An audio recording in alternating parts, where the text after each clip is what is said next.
Hello, and welcome to Make Believe Heroes, the podcast where we play Dungeons and Dragons. And then after we do that, we stop. Wow. Just wow.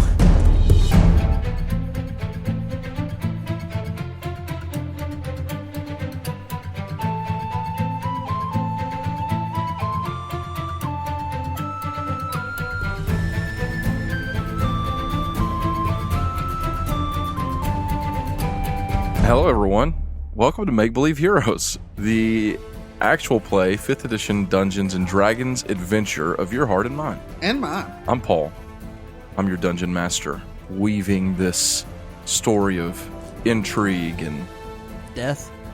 I'm joined tonight by 4 friends of mine who are here to play Dungeons and Dragons with me. I'm not here to play that. Why don't you introduce yourselves? And as you do, why don't you, just for the sake of it, for the first time I think this season, let's give racing class with our characters. Hey guys, it's Jeremy. I play not Lorik. I play Sut Saris, better known as Saul, the Tiefling Rogue.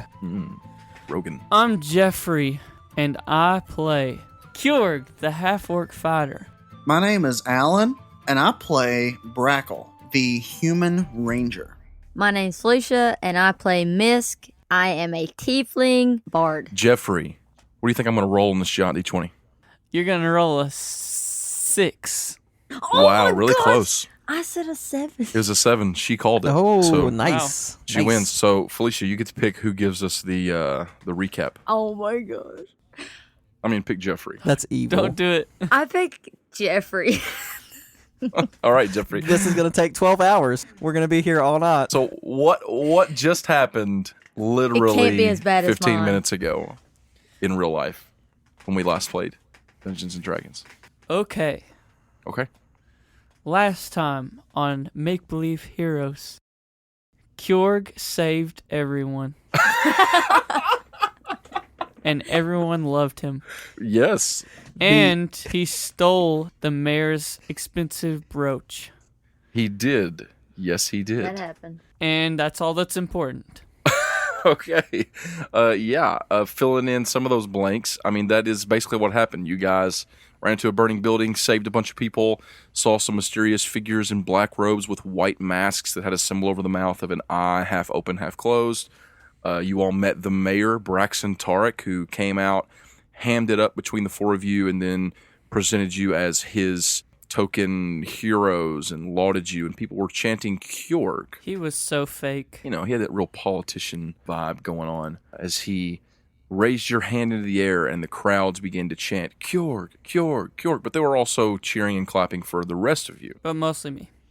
But mostly you. Kjorg, Kjorg, Kjorg, Kjorg, Kjorg, Kjorg, Kjorg, Kjorg, Kjorg, Kjorg.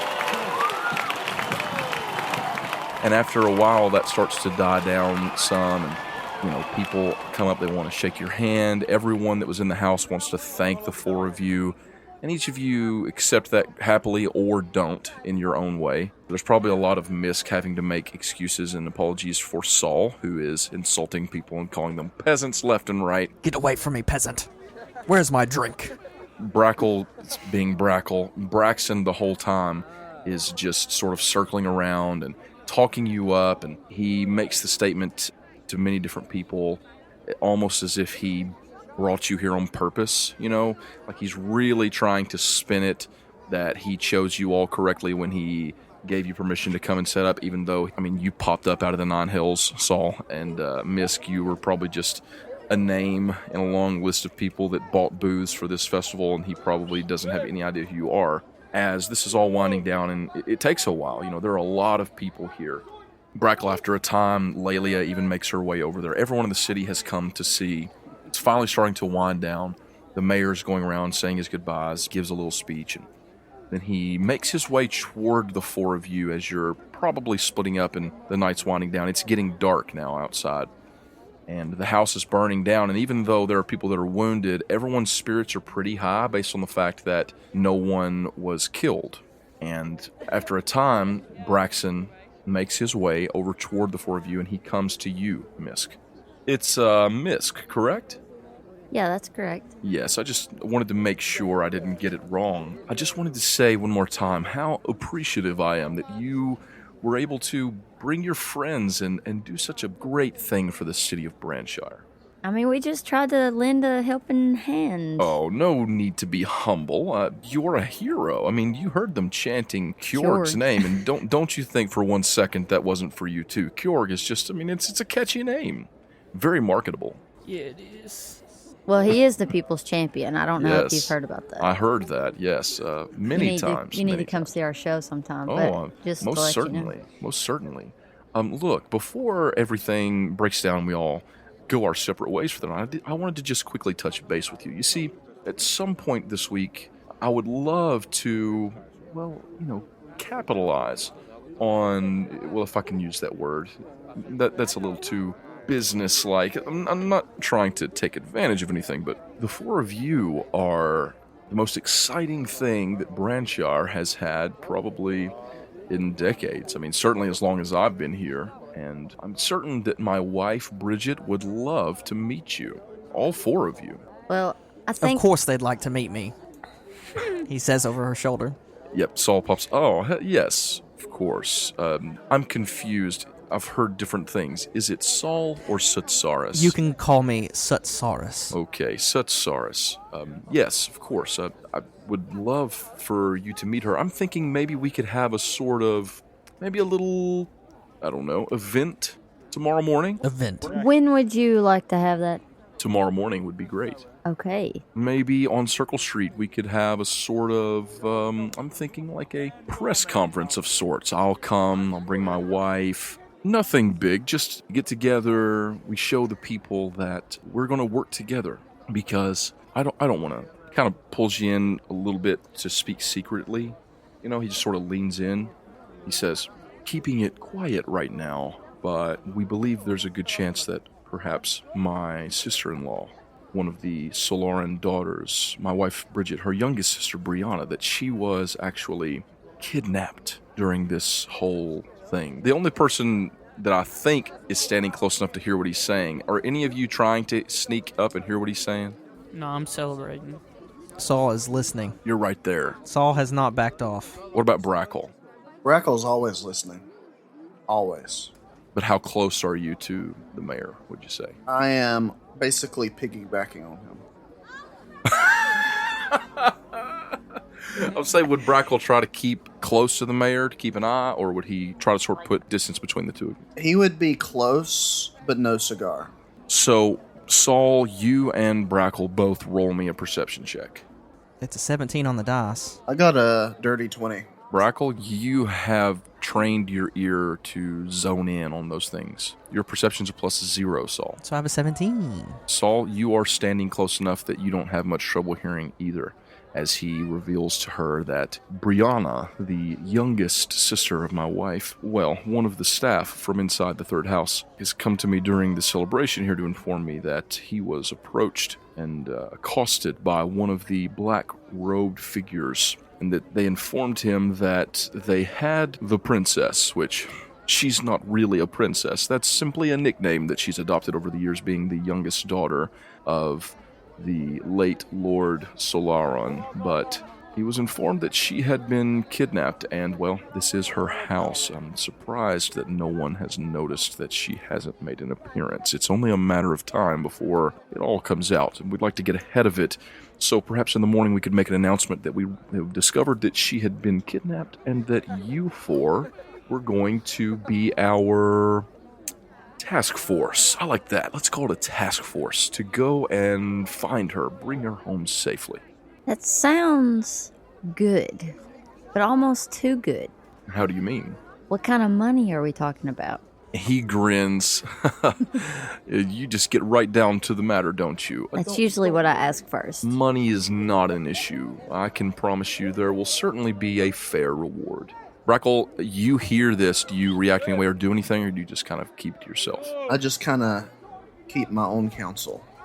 So he talks for a few more moments. He tells you that he will come and find you around probably midday tomorrow, and inform you of what's going on. You tell them you're staying at the Barley Barrel, and then everyone starts to disperse. The city is almost exhausted. The events of the night have worn them out, but at the same time, there's a large contingent that is so amped up on what has happened that you can tell it's going to be a long night in Branshire. So what do the four of you do? I think it is time to find a drink, sister. Yeah, I think we need to take it easy for a little bit. Georg, you've been shaking hands and kissing babies. What are you doing? Let's run to the barley barrel. So you're heading also toward the Barley Barrel? Yeah. Brackle, what are you doing? I want to go to that barley barrel. Get me some of that ale made from barley. Lelia headed back to the Barley Barrel a while back. You know, she is working in the evenings. She's headed back there, so you know that she's there, and you know other friends of yours, and these three that you have unwittingly become connected to are heading that way as well. So the four of you reconvene in the Barley Barrel, and when you're headed that way, intentionally or not, you manage to sort of walk pretty close to each other. Not necessarily like you're all going together. I mean, the three of you are, but Brackle, you're pretty close to him. As you're walking, someone sort of steps up and blends in with the four of you. He steps up next to you, Kjorg, and he says, "My, you four certainly performed very effectively in this rescue." Of course. Brackle grunts. And it's the tall man with the Pelor-marked rapier, of course, the one that you were speaking with in the Barley Barrel before you all headed toward the burning house. My, it has certainly been an interesting first day of the festival, has it not? Yeah, it's been something. Couldn't help but notice that you were all approached by the mayor. Yeah, check this out. I show him the pendant or the brooch. You all see for the first time that Kjorg swiped the pendant off of the mayor's Georg, chest. I knew you were going to go for that. I seen it, it shined. I knew you were going to get it. Did you swipe that off the mayor? Of course. What do you intend to do with it? I don't know. Give it to somebody poor or maybe a friend. Just give it to me. No, you're not poor. Here, Kjorg. You're not poor and you're already my friend. I'll keep it in my pocket. I'll keep it in my pocket for you. Would you mind if I saw it for just a moment? Sure. Really? You hand it to him. He looks at it. He kind of spins it, flips it over. He looks at the symbol. He says, it seems like a pretty well-made trinket. I'm sure that it could be sold for a fair price. But I don't know. I've seen the mayor wearing this a few times. It's possible, even probable, that he's going to notice it's gone. Maybe he'll just think it's slipped off somewhere in the commotion. He's probably got plenty of these, right? I mean, I'm sure. He doesn't need any more money. Here you are, and he hands it back to you. So let's go get us a drink and a meal. A drink, yes. Also, who are you again? Plenty of time for talking back at the end. Come on, come along. Okay, and let's go. he sort of picks up his step and heads that way. So you all travel through Branshire. There's a crowd, but you get to the Barley Barrel, and there is definitely a crowd at the barrel, but the crowd parts for you guys. Yeah, they do. They love you. Saul just assumes it's because he's the Prince of Hell. Well, you assume that and you sort of smirk, but then there are many times as you're walking through that people just start chanting, "Kjorg, Kjorg, Kjorg, Kjorg, the people's champion!" They really are fans of your moneymaker. Yeah, I know. Would you like a cigar, Misk? Yeah, let me have one. I'll take one. It's been a while. Takes one out and lights it for you. Holds the match. You always were weak of lung. And he, saunters off. Sorry, brother. Show off. At first I thought she was literally just coughing. It's good RP. You all come to the Barley Barrel. You go inside. Boren is there. He sets you all up with a table. Brackle, your usual table, in the back corner, in a shadowy spot. Brackle, do you sit with the rest of them? I first go to check on Lelia. She's in the kitchens, working her fingers to the bone, making bread, fixing stews, cooking meats, and preparing drinks. Just hard at work. Working not too fast. She reassures you that she's fine, everything is good, and she'll talk with you in the morning, basically. Okay, I'm glad to see you're well. Yes, I'm fine, Brackle. I'm sorry.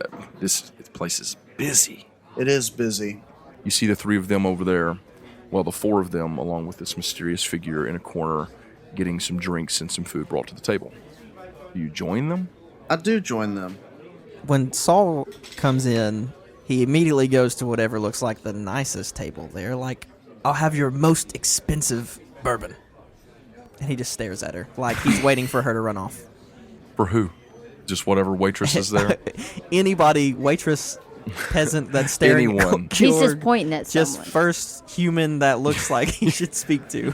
You guys are walking over. You slide up to the table, pull back a chair, hop down, stick your feet up on the table, point to someone sitting in a chair next to you and say, "You, bring me your finest bourbon." Yep. This woman turns and looks at you and sort of cuts her eyes at you and says, I don't work here. I'm so sorry. Hold on. blows smoke at her. Saul, I'll get you one. You blow smoke at the lady? Yes. Oh my god. You're all coming in, not counting Brackle, you're still talking to Lelia and coming into your seats, and you blow smoke in this one's face, and she starts like coughing and waving out of her face, and there's a man sitting next to her, and he stands up and he says, "Hey, leave her alone." Oh, are you the one who's supposed to get my drink? She stands up and she puts her hand on his chest and she's like, "I don't need you to protect me, so just take a seat." And she turns back towards you. "I'm not a servant," and she smacks you right across the face. Yeah, boy. Oh, seen that one coming. He slowly turns his face back to look at her and goes, you want to do that again? And smiles. Oh my god. And she raises up a hand like she's going to smack you again. I stand up. Perhaps I'll buy you a drink. Hold on, Saul. And he like pulls her chair closer to his. Oh. Oh, boy. What? She's disgusted and just pushes you away and just gets up and walks out. Saul chuckles. I'm sorry. Oh. Well, that was unfortunate. How do you order around here? He looks at Misk. Why don't you just tell me what you want and I will tell them? I feel like that's going to work better than you just making people mad at us. Top shelf bourbon. This is all going on, Brackle, as you walk up. So Brackle walks up and just kind of stops short and watches. Of course. I want some Dragonade. What is... Thirst quencher. So I'm going to look at this random guy that just helped us in the fire. Which Kinda helped. Kjorg did it all, but this guy was there. He was watching people burn. You guys are all coming up. The mysterious figure's already had a seat. He's sort of sitting down and just watching while all this is unveiling. And Brackle comes walking up and you turn to him as he's stepping towards you all. So I don't think I introduced myself to you, sir. The name's Brackle. Well, nice to meet you, Brackle. So I really liked how you tried to take care of those people today. Tried being the operative word there. You did really good. I take that grunt as we're friends now. My name's Misk, by the way. It's my pleasure. So as this is happening, a young halfling man approaches the table. So can I get you 5 something to drink? Finally. So it's the short ones who take your order. I'll have your top shelf bourbon. You may need someone to get it for you. I get it. Sir, height humor is not appreciated in this establishment. So if you could please keep your derogatory comments to yourself. It's no need to be rude. I just offered to get you a drink. I mean, do you want me to get you a drink or do you not? I'm sorry. Top shelf bourbon. He looks at you, Misk. Hey, Yeah, you said you were sorry. I appreciate that.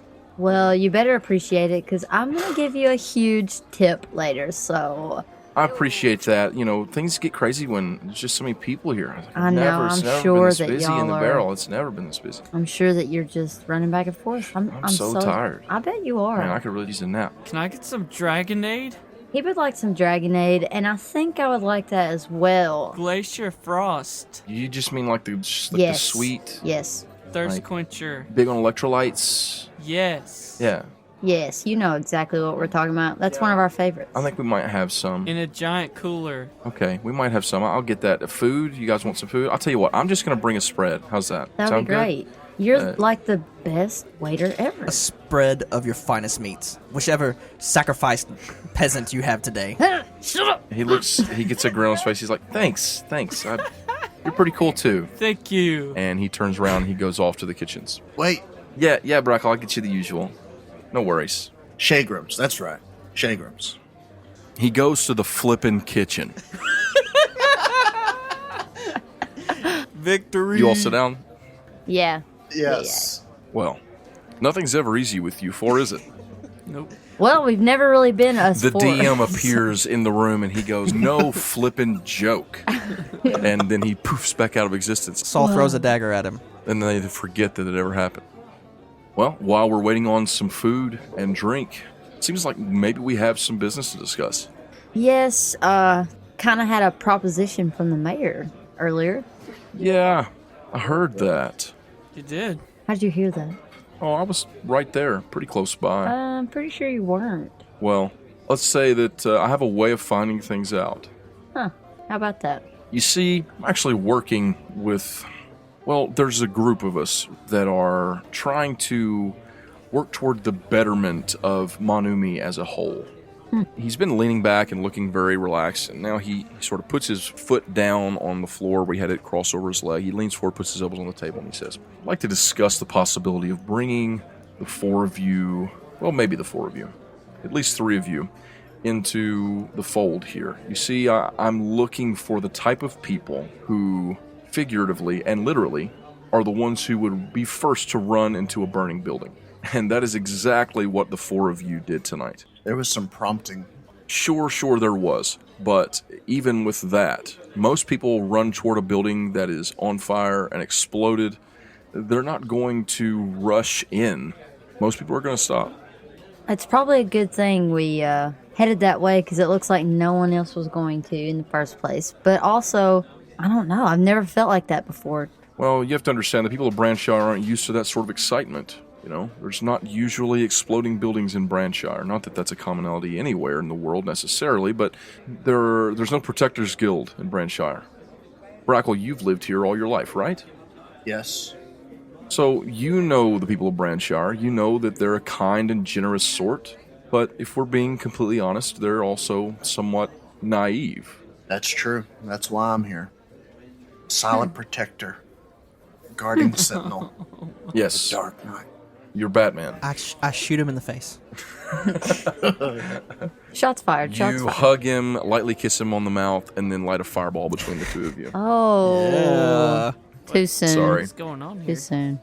So, before we go any farther in this, the mayor informed you about who the Branchirings have called the princess.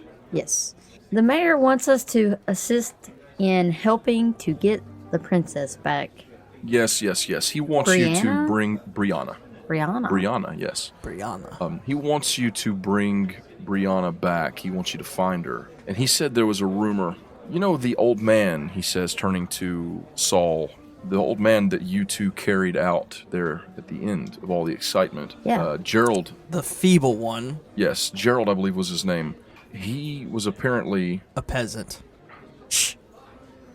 a butler, is a more appropriate term. But he was accosted by a figure in a black robe who informed him that he had to tell the mayor that they had Brianna and that he would receive their terms, and that if he did not meet them, that she would be killed. And that concerns me how? Didn't you want adventure? I do want adventure, but wait. Then shut up. Well, what greater adventure is there than storming the castle and saving the princess, right? The age-old tale. I'm used to storming the castle. If I save the princess, does she then become a wife of mine and it gives me power and a throne here on this plane? Goodness no. Oh, But it will certainly win you clout, and before we continue any further, One clout token. he stops and he looks at you, Saul, and he crosses his arms. He says, "I'm not completely convinced that you should come along on this journey." Oh! I'm sorry, sir, but if I'm going, Saul's going too. He sort of looks taken aback a little bit at that statement, and he says, "All right.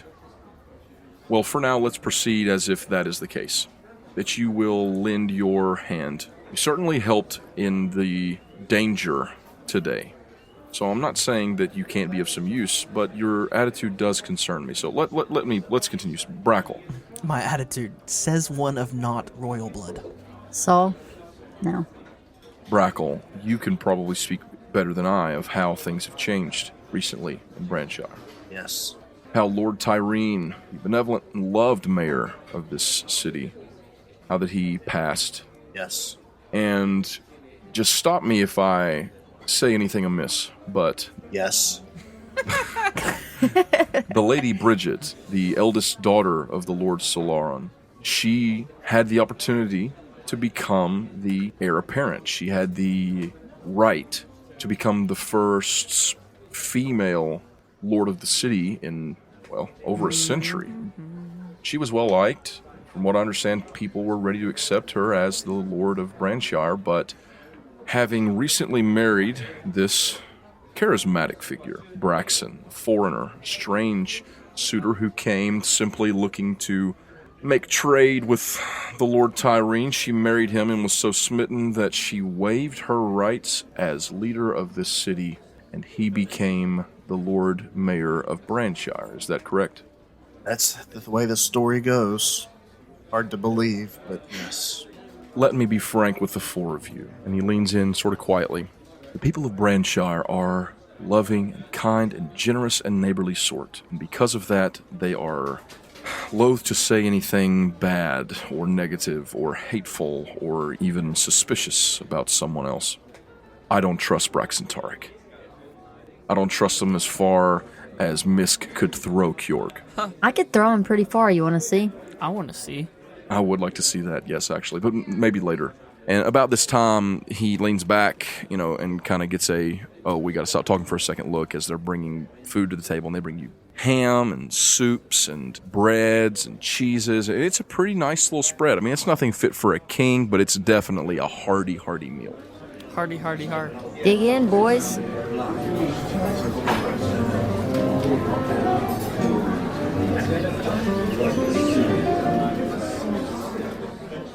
Hello, listeners. Welcome back to Make Believe Heroes. We hope that you're enjoying this, our 4th episode of Season 2.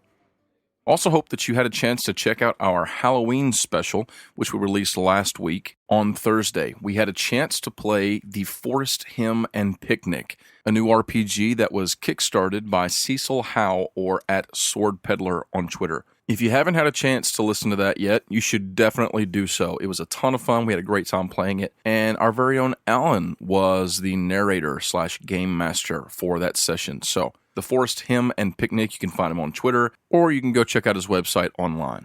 Now, we do have a couple orders of business. First of all, we just wrapped our first giveaway. Entries ended at midnight last night, and we are so excited to complete the drawing live right now on the air. So we have all of our names together here, and we're going to draw for the winner right now. So, drum roll, please. And the winner for our first ever dice giveaway for this set of purple Cosmos dice from DiceEnvy.com is number 1 fan, Braden Rojas.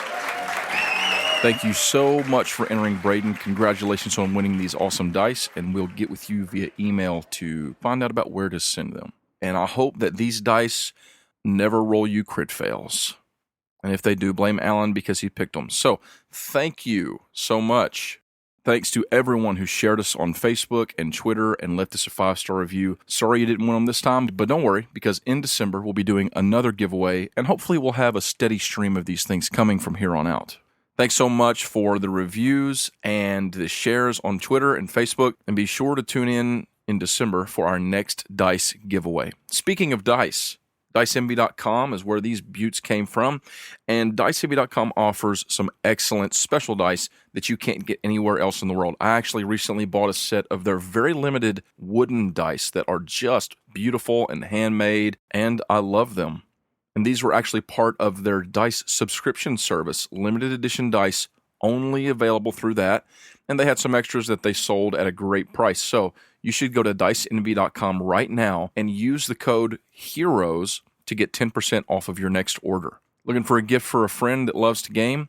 Why not get them one of those sweet subscriptions for a year? It's only $50, and what a great gift that would be. I should get that for some of my friends. Also, big shout out to BattleBards.com for allowing us to use their audio that you hear every week right here on Make Believe Heroes. If you'd like to get that and use it at your table, go now to BattleBards.com and you can get 15% off of your BattleBards Prime subscription. One more thing before we go. We do want to read a couple of awesome 5-star reviews from you guys. So the first one is an older review written way back in April by a friend of the show, DM Lord Neptune. His review, titled Quality from the First Episode, reads, "The production quality on this podcast has been absolutely amazing.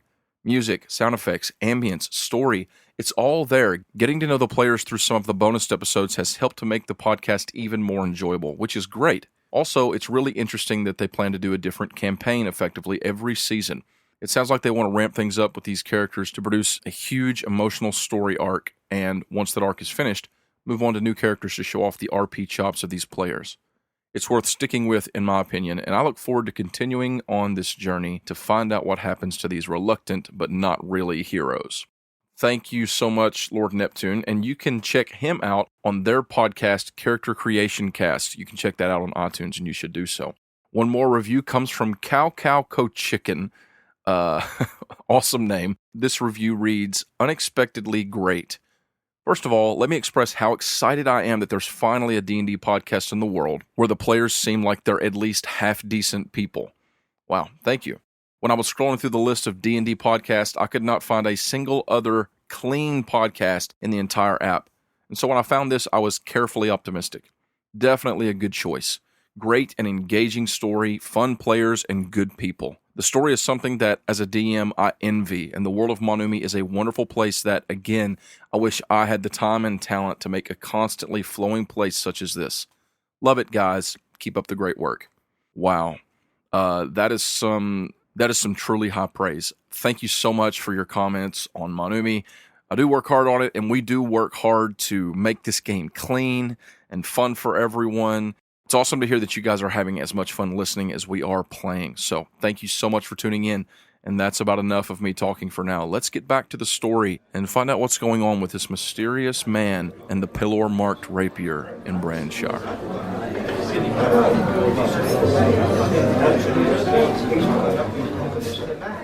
They bring you all the drinks that you would want, and everything is just flowing. Where's the raw meats? We've got some steaks we could prepare for you rare. That'd be good. Oh, a rare steak. Yeah. The rarer the better. Bring it to me. Okay, yeah, I can take care of that. So. I'm so sorry. No, it's fine. It's fine. And he goes back there to get you some rare steak. Are they from far away? I don't understand. I get it. Yes. They're very, very mysterious steaks. So here's the thing. Braxxon Tariq is an opportunist. He is looking to capitalize on the situation to get more clout, put a positive spin More on clout tokens. the whole fiasco that is this new system at the Festival of the Rising Sun. He did say that word earlier. Capitalize. Yes, well, I believe that's exactly what he's trying to do. He's trying to take a situation where people have suffered and get something out of it. That speaks of a poor character. I'm sure we can all agree. That sounds bad. People who would lord themselves over others less fortunate than themselves. Here's the thing. I don't know the mayor. I mean, I've just met him today. Brackle knows of him. I don't know Brackle, but I feel like we're going to get to know each other. You know, maybe. I wink at him. Does Brackle wink back? Is he Oh, man. Brackle's just unfazed. He's just straight-faced. Yep, Yeah. Exactly. He's Batman. And every time he just does that, I'm not wearing hockey pads. Sorry, I don't say that every time, but it's my favorite Batman line. every time that Storm's coming. I do something toward Brackle and he looks at me like that and just kind of shrugs it off, I'm going to look over at Kjorg and be like, oh yeah. So, Like every time. Oh yeah. what were you going to say? Anyways, back to what I was saying. I don't know the mayor, but there seems to be a girl in trouble. The princess. Absolutely.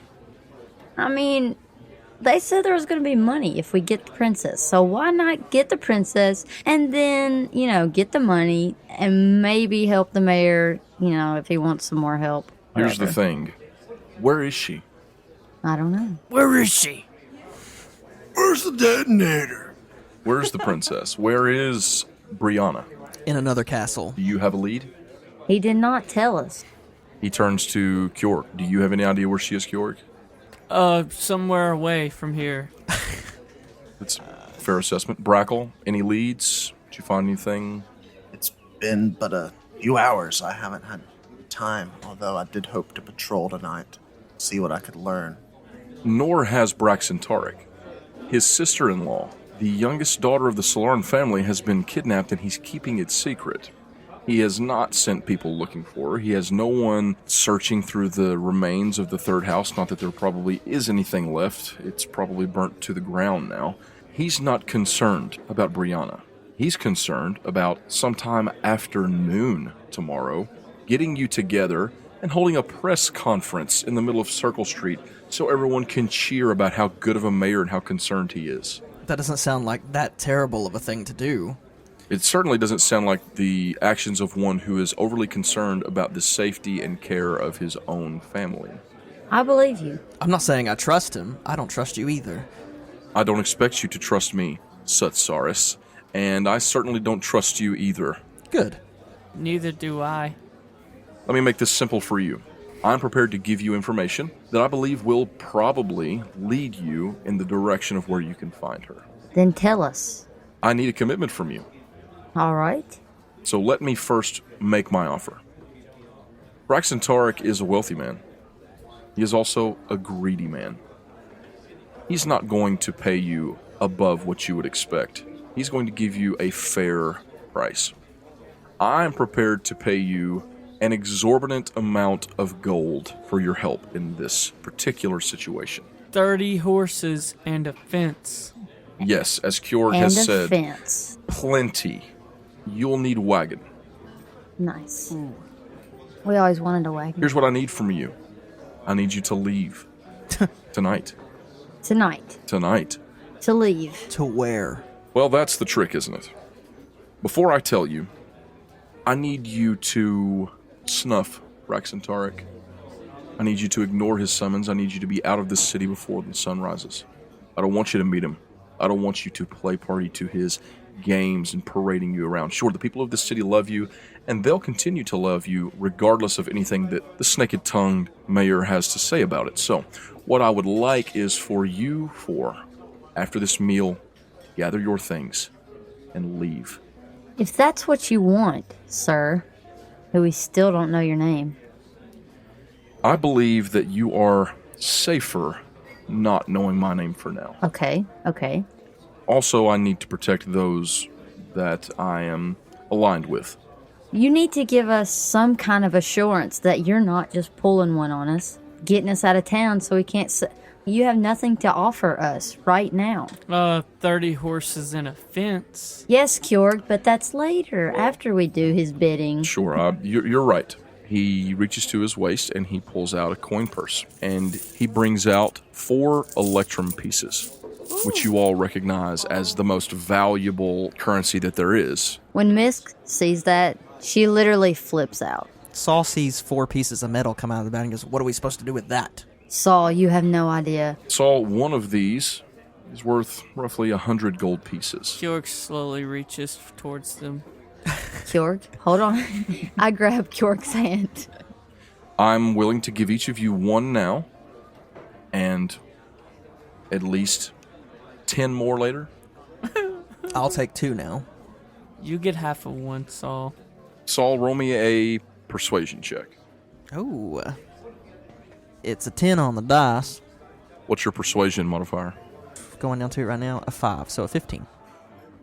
He looks at you and you say that, and he sort of furrows his brow. He looks at the rest of you like, what do the rest of you think? I'm going to cross my arms and... Wait and see what happens? I think so. He sees the thoughtful look on your face, and that sort of pushes him just enough over the edge. All right, 2 now. Ooh. And he pulls out 4 more pieces. Nice. I'm going to look at Kjorg and wink. He holds them out in his hand, and he closes his fist around. He says, 800 gold worth of money in my hand goes to the 4 of you. If you agree to fulfill my instructions from here on out until this task is completed. Done. Saul's in, so I'm in too. What about you, Kjorg? Of course. And Brackle? Brackle stands there thoughtfully and he says, Sir, to tell you rightly, I'd planned to go tonight anyway on my own accord.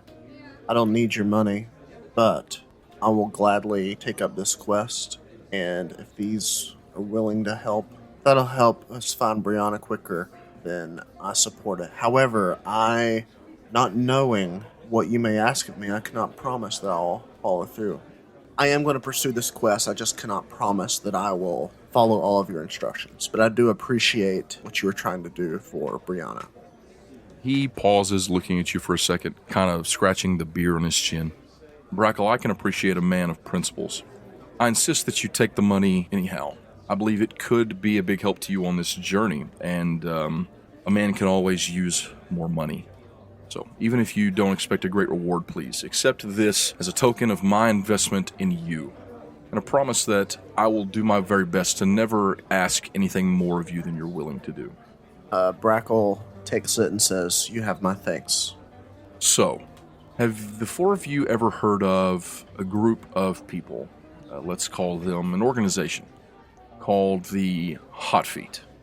Hey, Hot feet. that sounds familiar. That's what we used to do to some of ours. We'd take them and hold them over the fire until their feet begin to melt. Yeah, good times. Not exactly the same thing. Cure? Yeah, that's a those thieves. You know, Misk, those one people. Yes, we're acquainted. Well, you probably know more than I about them, but from what I understand, they're not exactly a legitimate organization. More of a underbelly criminal organization. I mean, I've heard about them for years. They're based in Brightport, right? From what I understand, they've basically overrun Brightport. Yep. They run around everywhere. He rolls an insight check. Misk, have you had dealings with them in the past, personally? Or you? Being in Brightport, I was aware of the organization, but I tried to stay away from them. Roll me a deception check. She's a liar. Liar. Liar, liar. It's +5. Oh, it is a 9. Okay. Well, yes, I'm sure that you heard of them in that area. Anyhow, not to drag this out, but simply put, they have been creeping around the world, from what I understand. Many of my associates that are in different places have encountered them. You all have, the four of you, heard anything, rumors of the destruction of the Canopy, a great forest city in Fallen Grove. Yeah, I heard something about that. Well, from what I understand, the Hot Feet were there. I've heard rumors of them being as far as Dimmerhold, Venthaven. They're really trying to creep out into the rest of the world and take advantage in a time of unrest. Things are moving about in our world in a way that is not good. My concern is that the rumors say that these Hot Feet, the footpads that are moving from place to place, at first they were very mysterious, no one knew who they were, but we actually managed to capture one of their agents. Aww. And we discovered, after some convincing from him, that the way that they have recently come to gain so much in confidence to the point that they would stretch out across the land is that they've gained a new power, a new tool to help them. And that is the ability to step from one place to another. What'd you just say? A sort of... In hell somewhere, Lorik's ears perk up. a sort of teleportation, if you will. Nothing on a grand scale, traveling, say, across hundreds of miles, but the ability to, in a pinch, zip out. And from what we have heard and what we were able to gather from this prisoner, they do so with vials that they are given. We encountered this Yes. in the burning house. I thought... No. Whenever you stab them, they vanish, right? No. It just so happened that you stabbed him and then he got the vial out of his pocket. Didn't you not see the second guy with the vial? You didn't stab him and he disappeared. This is true. It's okay. However, if you stab them, they run. Yes, they do run. Yes, we did see this in the burning house. We believe that there is a connection. It could be that these mysterious figures are working for the Hot Feet, or it could be that they are working with the Hot Feet and have started purchasing these things. We don't know. But it is a lead. And the only thing that we've been able to gather, because we don't know anything about this material, that they're using this weapon, how they harness it, how they use it, the only thing that we know, we've gathered it from our prisoner, is that they send people to a specific place to harvest a magical material that they're using in these, let's call them teleportation devices. What's the material? We don't know. But Brackle, this is where your aid is desperately needed. You see, what we've discovered is that they are sending agents to harvest this from a place north of here, where the mountains meet the forest, where the Elder Mountains come across to this side of Manumi, north of the Sylvan Forest. Just where they meet, there is a sort of chasm, a pass between the mountains. It's commonly known in this area as the Devil's Pass. I know the place. Devil's Pass. It's called such for the rumors surrounding it of monsters, creatures that if you go, you never come back. That's where I'd like you to go. And never come back.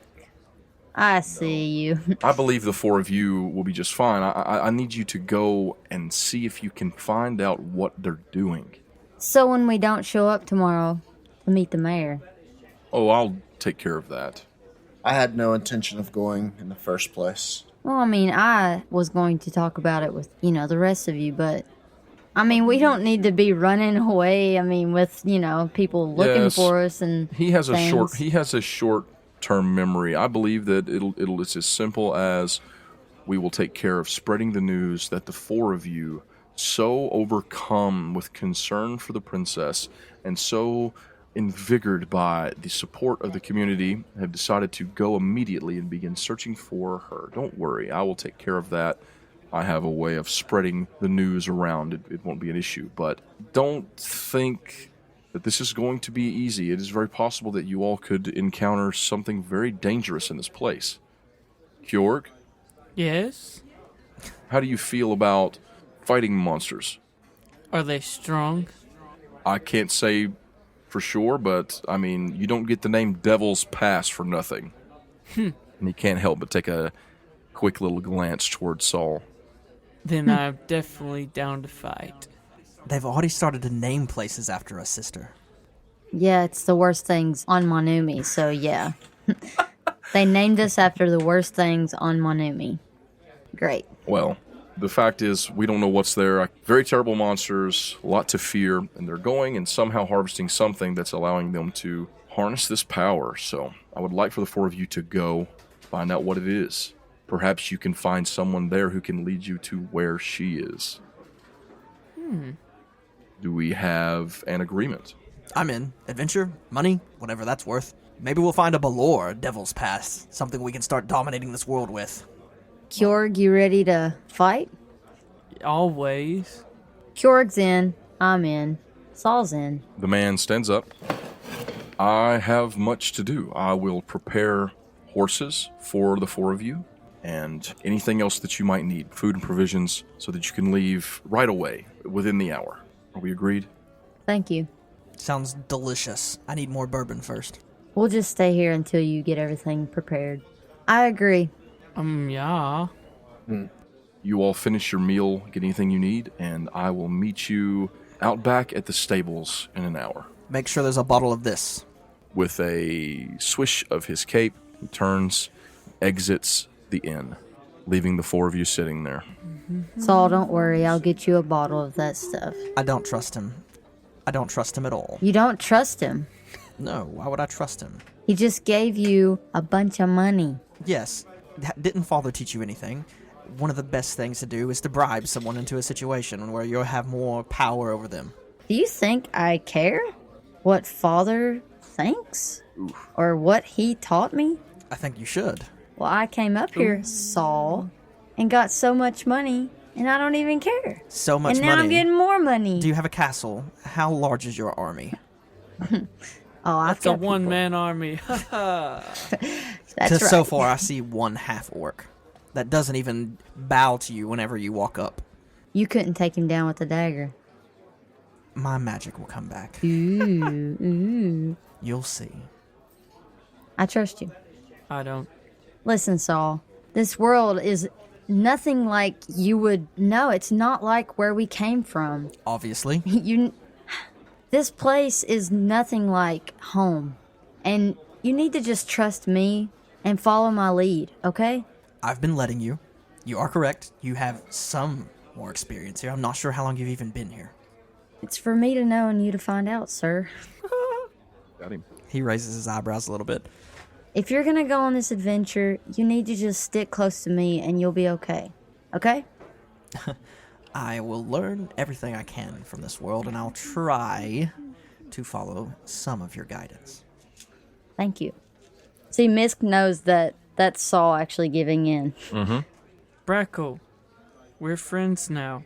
Oh, Brackle, this is Kjorg. I don't know if you heard them shouting his name outside, but yeah, that's him. People's champion. And I give him the mayor's brooch. Nuh-uh. Yeah.